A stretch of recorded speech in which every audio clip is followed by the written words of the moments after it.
Halo teman-teman, Patenku.id akan berbagi mengenai tips bagaimana membangun bisnis bersama teman. Jadi tips ini sebenarnya hasil rangkuman kita terhadap beberapa pihak yang berkonsultasi ke Patenku.id.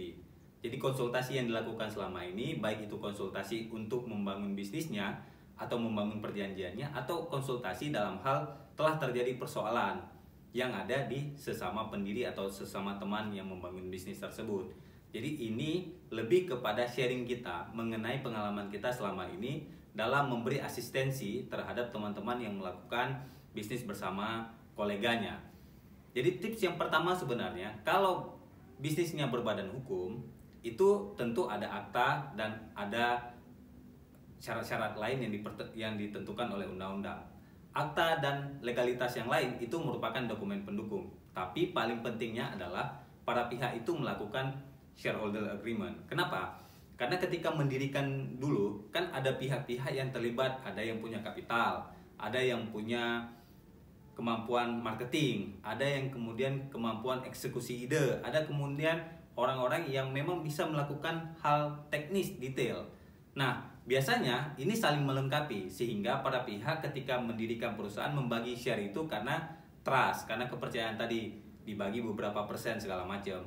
Tetapi ada pihak-pihak yang memang dia hanya memiliki kapital, jadi dia tempatkan uangnya di dalam perseroan. Nah, jika tidak dilakukan shareholder agreement, yang paling dikhawatirkan itu terjadi delusi. Kenapa delusi? Sudah otomatis biasanya orang yang mengerjakan detail itu tidak punya kapital, sehingga kapitalnya dihadirkan oleh orang-orang yang hanya punya kapital. Ketika butuh modal, butuh pendanaan untuk ini, untuk itu, jadi ditambah. Nah, hasilnya adalah terjadi delusi.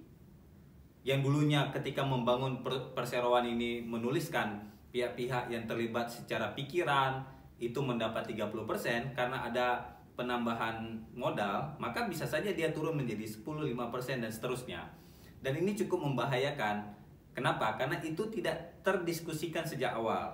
Sehingga kalau tidak ada shareholder agreement, maka itu sudah pasti bisa dilakukan dengan penambahan modal melalui RUPS atau circular. Nah, ini yang paling sering dikonsultasikan ke Patenku.id. Maka jika Anda sekarang ini membangun bisnis bersama teman dan itu berbadan hukum, maka sekarang harus Anda lakukan shareholder agreement. Kenapa? Karena itu akan memproteksi para pihak terhadap sesuatu yang kalian sebenarnya sepakati, apapun itu, sejauh itu tidak bertentangan dengan undang-undang. Nah, yang kedua, yang paling sering terjadi persoalan membangun bisnis bersama teman tetapi tidak punya badan hukum. Ini biasanya kejadian-kejadian projectly based. Misalkan ada kerjaan short term, membangun bisnis bersama teman, modalnya kepercayaan. Nah, karena kepercayaan tadi tidak diomongin siapa melakukan apa dan dapat berapa. Hasilnya ada orang yang merasa bahwa dia melakukan banyak hal tetapi pembagiannya kok sedikit.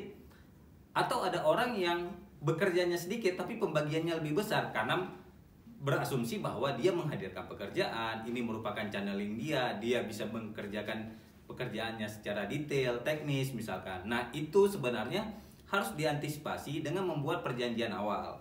Meskipun ini pekerjaan tidak membutuhkan badan hukum, tetapi dalam bekerja sebagai tim ini harus ada perjanjian awal. Perjanjiannya sederhana saja. Misalkan perjanjian itu memuat yang paling enggak itu ada dua hal, hak dan kewajiban itu. Jadi haknya dapat berapa, kewajibannya ngapain gitu.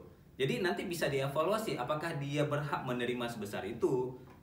Kalau dia melakukan tindakan-tindakan yang memang sesuai dengan apa yang diperjanjikan, maka dia punya itu, dapat sebesar itu. Nah, ini yang harus kita antisipasi sejak awal agar nanti ketika ini menjadi hasil, maka dia sejak awal sudah terdiskusikan dengan baik dan telah tertulis oleh para pihak dan sepakat para pihak itu terhadap term-term yang telah ditentukan di dalamnya.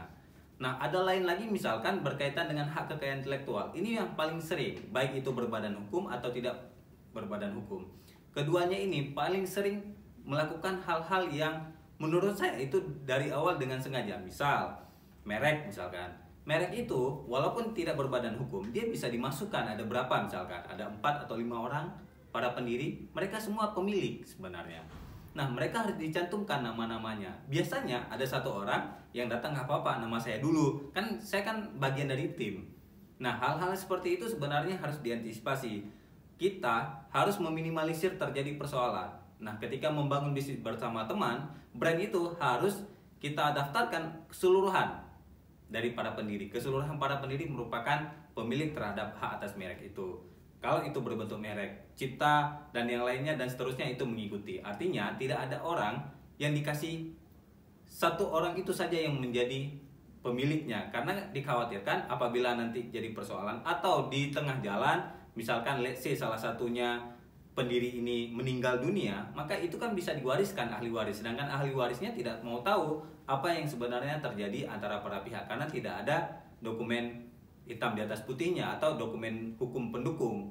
Nah, itu yang kita sarankan bahwa sebesar apapun atau sekecil apapun lah bisnis Anda, usahakan menulis, entah itu dengan format yang Anda dapat dari beberapa kolega-kolega Anda yang mengerti hukum, entah itu Anda hire konsultan seperti patenku.id atau Anda melakukan googling, terserah.